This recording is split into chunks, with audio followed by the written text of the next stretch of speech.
Dios les bendiga, mis amados hermanos. Saludo fraternal en este maravilloso día. Vamos a dar inicio a nuestro devocional diario, este maná que viene directamente desde el cielo.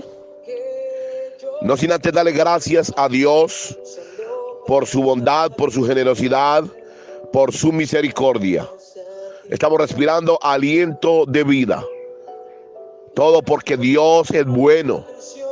Y todos los días Dios es bueno. Quiero enviar un saludo especial, un abrazo fraternal a la distancia a toda nuestra amable audiencia en cada continente. Recordarles también que pueden visitar mi canal de YouTube. Lo encuentran como Maná del Cielo de William Gutiérrez. Allí van a encontrar estos mensajes.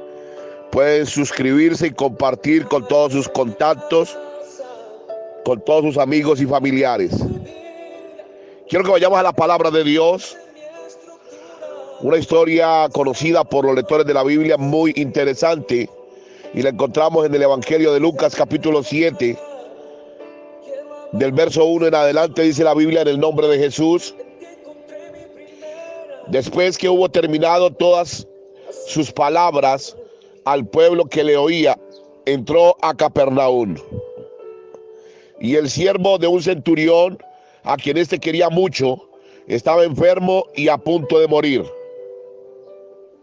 Cuando el centurión oyó hablar de Jesús, le envió unos ancianos de los judíos, rogándole que viniese y sanase a su siervo.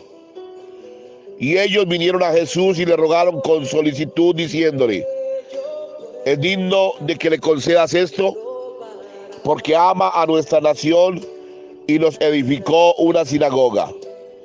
Verso 6. Y Jesús fue con ellos, pero cuando ya no estaban lejos de la casa, el centurión envió a él unos amigos, diciéndole: Señor, no te molestes, pues no soy digno de que entres bajo mi techo. Por lo que ni aún me tuve por digno de venir a verte, de venir a ti. Pero di la palabra y mi siervo será sano. Porque también yo soy hombre puesto bajo autoridad y tengo soldados bajo mis órdenes. Y digo a este: ve y va, y al otro: ven y viene, y a mi siervo: haz esto, y lo hace. Al oír esto, Jesús se maravilló de él, y volviéndose dijo a la gente que le seguía: os digo que ni aún en Israel he hallado tanta fe. Y al regresar a casa, los que habían sido enviados hallaron sano al siervo que había estado enfermo. Oramos a Dios en el nombre de Jesús.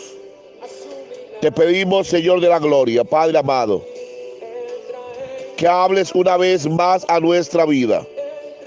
Que no sea palabrería de hombre, Señor. Que seas tú hablando a tu pueblo a través de tu Santo Espíritu, Señor. Que en este día, Señor, puedas sanar heridas, puedas sanar corazones, Señor. Puedas influenciar sobre el corazón de alguien, Señor. Puedas cambiar el corazón de alguien. Hay alguien que está necesitado de esta palabra, Señor. Hoy como nunca tenemos hambre y sed de justicia, hambre y sed de tu palabra, Señor. Habla, Señor de la gloria. Que esta palabra corra una vez más y sea glorificada. Aleluya. Amén y amén. Gloria al nombre del Señor. Aleluya. Bien, mis amados hermanos, he titulado este devocional Las dos delegaciones. Aleluya. Al leer este pasaje bíblico detenidamente, nos encontramos con grandes riquezas. Aleluya. Por ejemplo, dice la historia que el centurión inicialmente manda una delegación de ancianos. Aleluya. Jesús había terminado de enseñar al pueblo y decide entrar en la ciudad de Capernaum.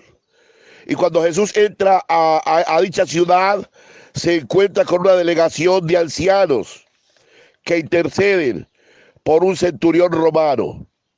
Los ancianos de la ciudad vienen a Jesús y le dicen: es digno que le hagas este milagro.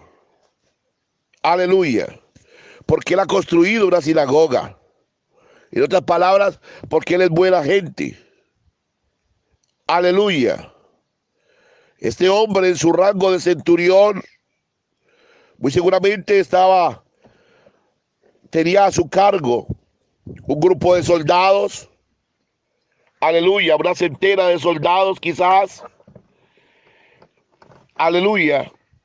Tenía personal bajo su mando. Era un militar. Gloria al nombre del Señor.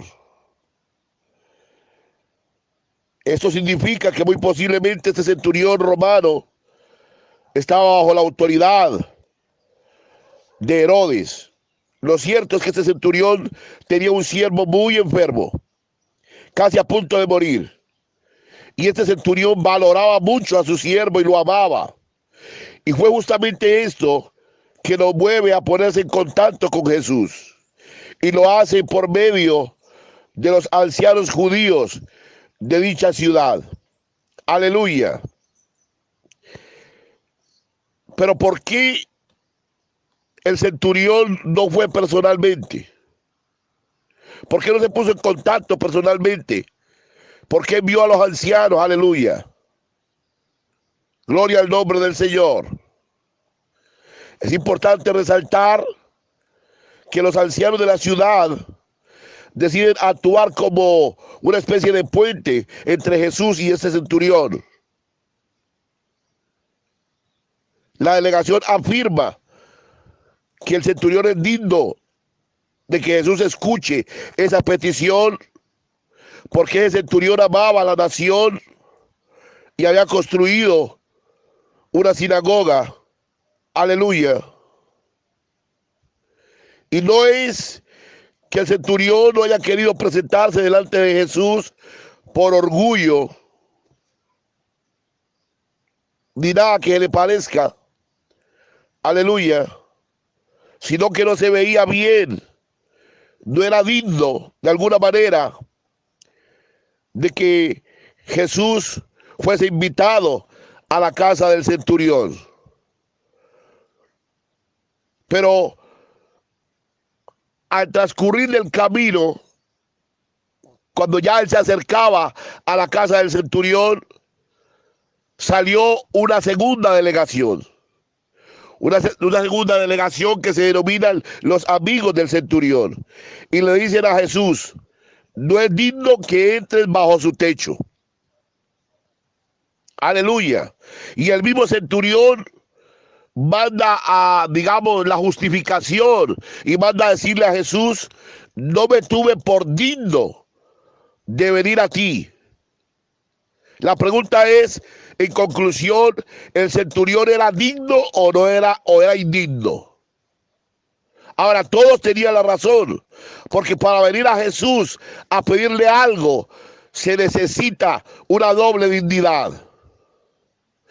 Porque ¿de qué era digno el centurión? Era digno de recibir un milagro por tres razones.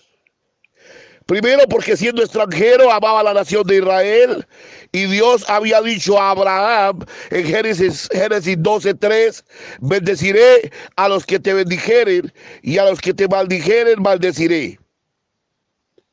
Él había construido con sus propios recursos una sinagoga para el pueblo de Dios, y él dice que el que le dé un vaso de agua a uno de sus hijos no perderá su recompensa. También porque este centurión tenía fe en Dios. Por eso edificó la sinagoga y además mandó a decirle al maestro: di la palabra y mi siervo será sano. Él tenía fe. No soy digno de que entres en mi casa, pero una palabra tuya bastará para sanarle. Aleluya. Esto es mucha fe, mis amados hermanos y amigos que me escuchan. Hay mucha gente fuera de la iglesia que es digna de recibir bendiciones de Dios y las reciben. Quizás porque aman a los cristianos, porque sirven con amor o simplemente porque tienen una gran fe en Dios. Cualquiera persona que tenga estas cosas, estas cualidades, puede recibir bendiciones de Dios aquí en la tierra. Esto no quiere decir que con eso ya se han ganado el cielo. Esto no quiere decir que ya son salvos.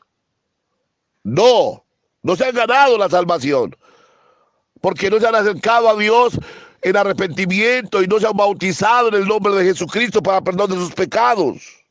Aleluya. Pero, ¿de qué no era digno el centurión? El verso 6 y 7 nos dice que no era digno por dos cosas. No era digno de que Jesús entrara en su casa. Y tampoco era digno de que el centurión viniese al encuentro de Jesús. Este hombre era digno de recibir bendiciones de Dios, pero no de tener una estrecha relación con Él. Quizás porque su comportamiento dejaba mucho que desear. En este centurión, ciertas cosas de su vida eran admirables, pero quizás otras no.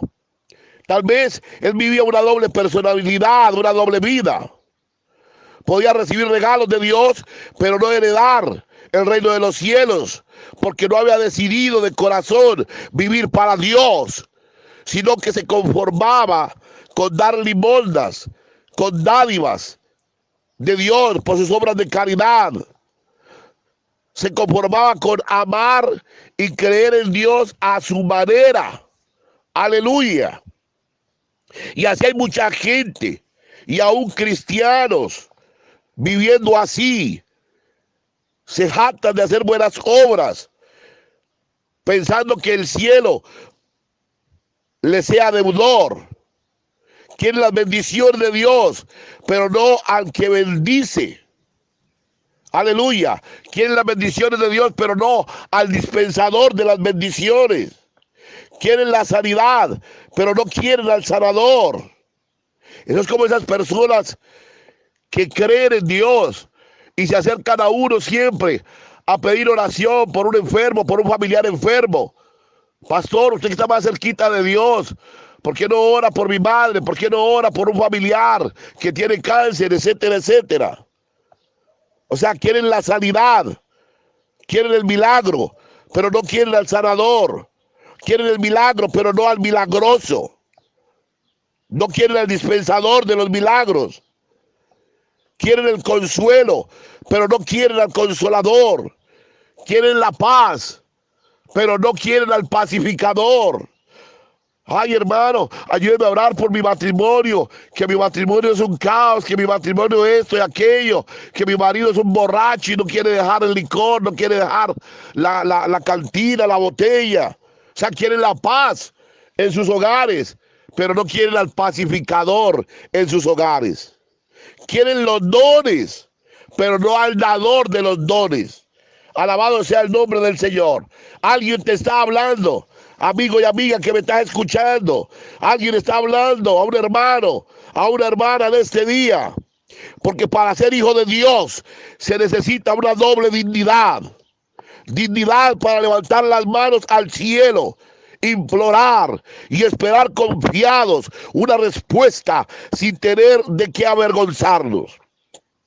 Dignidad para que al entrar en la presencia de Dios, Él no se sienta avergonzado de llamarnos sus hijos, que pueda decir de nosotros lo que dijo de Job, en Job capítulo 1, verso 8, y pueda declarar: tú eres mi hijo amado. Aleluya. El centurión tenía cosas que adornaban su vida ante el mundo. Y no estoy diciendo que eso esté mal, pero carecía de arrepentimiento, carecía de consagración, carecía de vivir una vida en santidad. Eso levantaba una barrera entre él y Jesucristo. Podía recibir muchas cosas como premio por sus buenas obras, pero estas buenas obras no apartaban sus pies del camino al infierno, a la pérdida de su alma. Se puede vivir rico, saludable y bendecido, pero se puede morir pobre y sin esperanza de la gloria eterna. Hay personas con mucho dinero que piensan que dando buenas ofrendas, que haciendo obras de caridad, que eso ya les basta para ser salvos, pero no es así. No es como lo dice la palabra de Dios. No te conformes con recibir algunas bendiciones de Dios. Aleluya. Es que quizás eres digno de eso, pero tal vez no seas digno de estar en la presencia de Dios. Necesitamos una doble dignidad.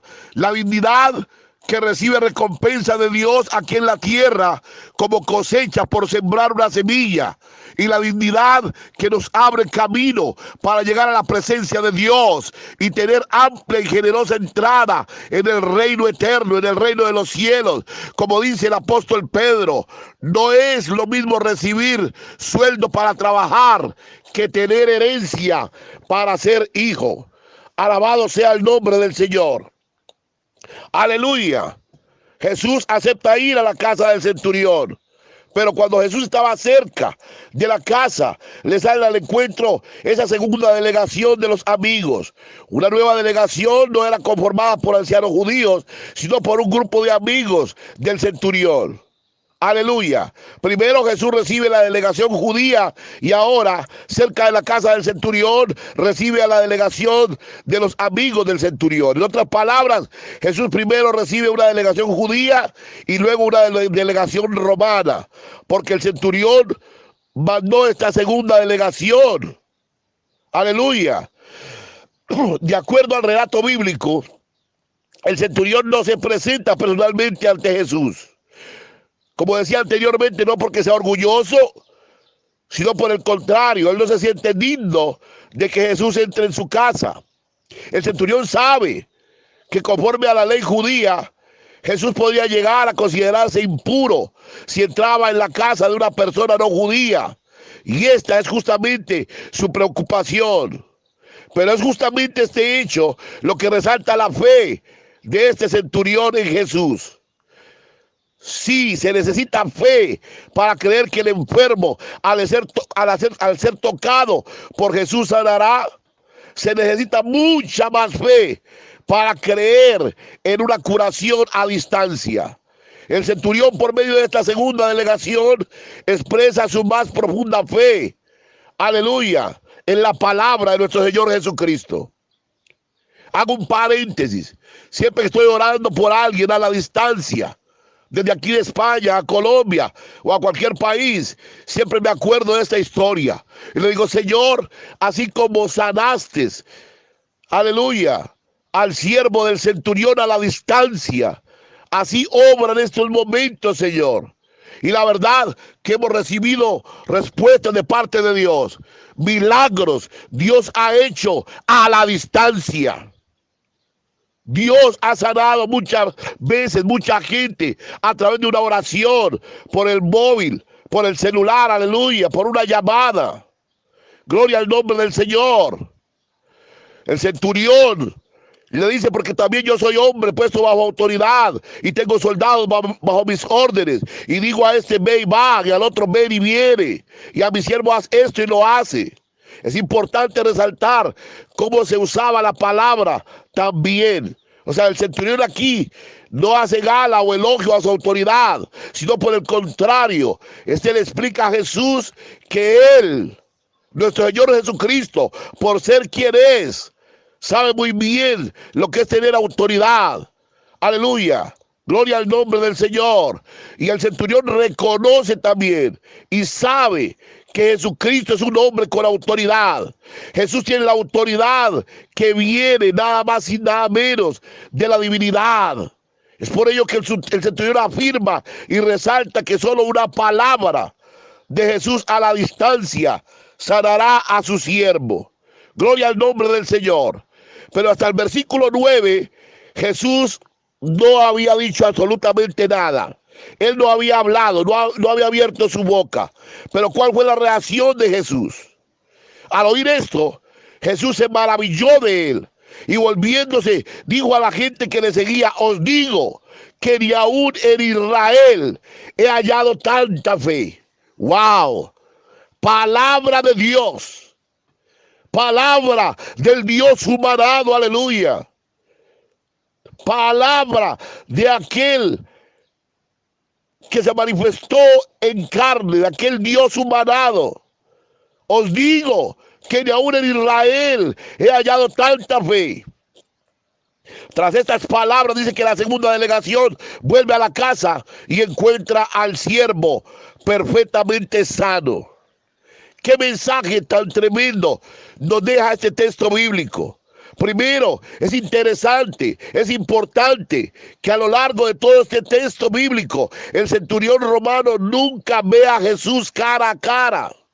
El centurión cree y confía que aunque no vio a Jesús, aleluya, por la fe puede tener la plena certeza que cuenta con el poder de Dios. Y esto es exactamente lo que sucede con nosotros, contigo, amigo mío, conmigo. No vemos a Jesús, nunca lo hemos visto, pero por la fe sabemos que siempre contamos con el poder de su presencia. Aleluya. En esto, el centurión es puesto como ejemplo de fe a seguir. Ojalá aprendiésemos de la fe del centurión, un centurión romano, ni siquiera un hombre judío, aleluya. Gloria al nombre del Señor. Este mensaje es muy claro, hermano. Es la mismísima fe en Jesús, aleluya, la que nos va a salvar, la que nos va a sanar. Es esta confianza, es esta fe, aleluya, del centurión, que aunque no lo vemos, sabemos que contamos con su presencia. Aleluya. Gloria al nombre del Señor. Es justamente la presencia de nuestro Señor Jesucristo, aleluya, que va a obrar en nuestras vidas. Gloria al Señor. Muchas veces no recibimos, hermano. Muchas veces no vemos la respuesta de Dios, porque no tenemos eso que se llama fe. Ojalá Dios nos dote de la fe del centurión. Aleluya. Nuestra fe, hermano, o construye puentes, aleluya, o derriba puentes. O tenemos fe para ver la mano de Dios obrar, aleluya. Gloria al nombre del Señor. Jesucristo, hermano, es hacedor de puentes, no de muros. La duda es lo contrario a la fe. Pero es una verdadera lástima que hoy en día, en pleno siglo XXI, todavía se habla de construir muros visibles. Aleluya. Esto habla, hermanos, mucho de la calidad de nuestra fe. La Biblia habla, hermano, de diferentes hombres y mujeres, aleluya, que tuvieron tremenda fe y otros que les falló la fe. Pero, hermano, hoy, como nunca, debemos apropiarnos, aleluya. Debemos de asimilar, debemos de imitar más bien la fe del centurión. Señor, no soy digno de que entres en mi casa, pero una palabra tuya bastará para sanar a mi siervo. Qué bueno poder orar así con fe a Dios. Señor, no soy digno de ti, no soy digno ni siquiera de ser llamado tu hijo. Esas eran las palabras que dijo el hijo pródigo. No soy digno de ser llamado tu hijo, no soy digno de ser tu hijo, no soy digno de ti, aleluya. Pero una palabra tuya, Señor, bastará para sanar mi matrimonio, para sanar mi hogar, para sanar mis hijos, aleluya, para sanar mi economía, para sanar esta tierra de ese virus, aleluya. Gloria al nombre del Señor. Necesitamos la fe del centurión en este tiempo. Necesitamos decirle al Señor: Señor, acrecienta mi fe, ayuda a mi incredulidad. Aleluya. Gloria al nombre del Señor. El Señor Jesucristo le dijo a los discípulos, si tuviesen fe como un grano de mostaza. Necesitamos la fe del centurión. Necesitamos la fe, aleluya, del grano de mostaza. Necesitamos, hermano, fe. Dios obra a través de la fe. Aleluya. La mano de Dios, hermanos, se mueve por tu fe. Es la fe la que mueve la mano de Dios. No es tu problema. No es esta crisis sanitaria. No es esta crisis económica. Es tu fe que va a mover la mano de Dios. Dios está en tu asunto. Dios, aleluya, está en mi asunto. Todo esto está agendado en la agenda de Dios. Dios, aunque creamos que está en silencio, Dios está trabajando. Pero tienes que aumentar tu fe. Tienes que seguir creyendo. Porque al que cree, todo le es posible. Dios le bendiga, mis amados hermanos. Soy el pastor William Gutiérrez desde Valencia, España. Un abrazo fraternal.